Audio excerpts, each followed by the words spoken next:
Good afternoon, everybody. My name is Carolina Parra, and this is my first work for materials design for face-to-face environments course. First of all, I think that it is important to know the differences between language learning and language teaching. When we talk about language learning, we talk about the provision of the meaningful experiences of language. And about language teaching, this term can be used to refer to something made by someone to facilitate the learning. The first question is, what type of materials should be included in English language teaching? I think that teachers should use materials that help in the process depending population's learning styles, their interests and needs. For example, real use of the language, not only repeating, for example, of a book, activities to improve the skills, but allow the students to learn from their previous knowledge. Questions, mistakes, and achieves. Meaningful material, stories, movies, games, speaking sessions, or writing sessions. Materials should. Materials should achieve impact. Teachers achieve impact with a noticeable effect on learners. It includes curiosity, interest, and attention of the students. Materials should help learners to feel at ease. Teachers can help, but materials can help too in a lot of ways. Materials should help learners to develop confidence.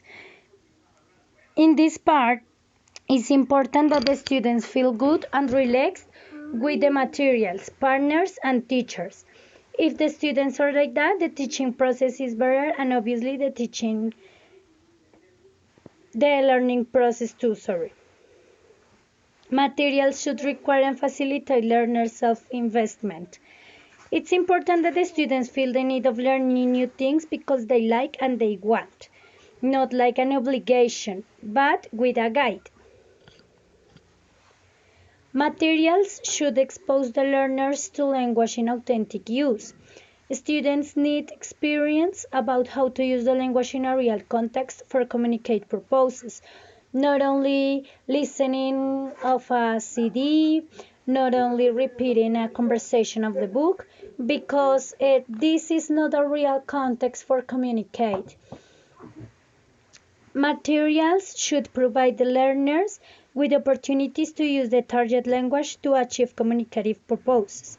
This is a very good experience to practice and learn of their own mistakes, emotions, situations, etc. For example, give information or opinions, tell stories, post listening or post reading activities. Those are so good. Materials should take into account that the positive effects of instruction are usually delayed. The time for each process is very important. Not because students make something good today, it means they are going to do it well the next week. For example, when we work with children, if they understand a topic today or understand some vocabulary, it doesn't mean that tomorrow or the next week they are going to remember that vocabulary or that topic. So, for that reason, it's important to give meaningful time for each, in this example, topic or vocabulary. Materials should take into account that learners differ in learning styles. All people learn different, so for that reason it's important to use different kind of materials, not only for kinesthetic people, not only reading, not only writing, not only drawings, because everybody learns different, and this is depending the personal process of each person. Materials should take into account that learners differ in affective attitudes. People are different and we don't have always the same motivation. The teacher could be a motivation if the teacher use meaningful tools or meaningful materials.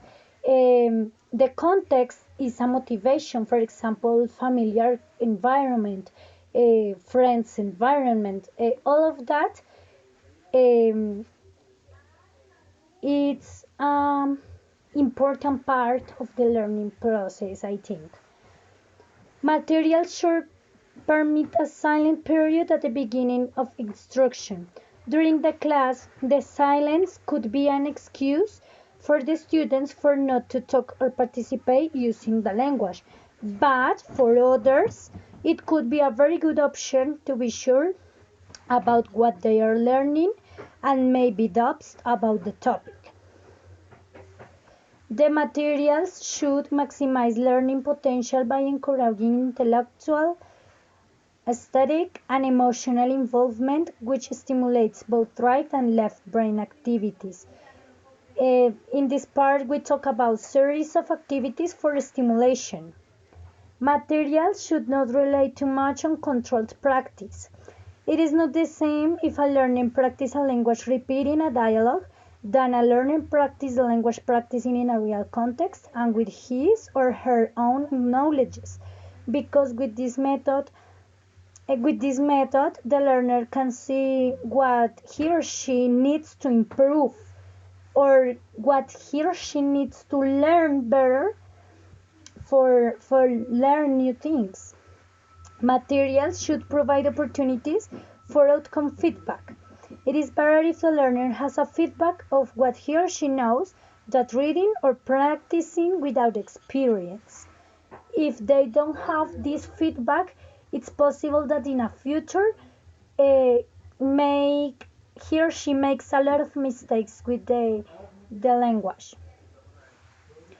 The second part and the last part is explain the principles of second language acquisition relevant to development of materials for language teaching. So in this part, I think the development of materials is possible if first, the materials are clear and useful for learners' needs and it gives motivation. Second, the language competences. Third, teaching and learning strategies, not only of the teacher. The students can use their own strategies too for learning language. And finally, the methodology. Thank you so much. I hope you like my video and goodbye.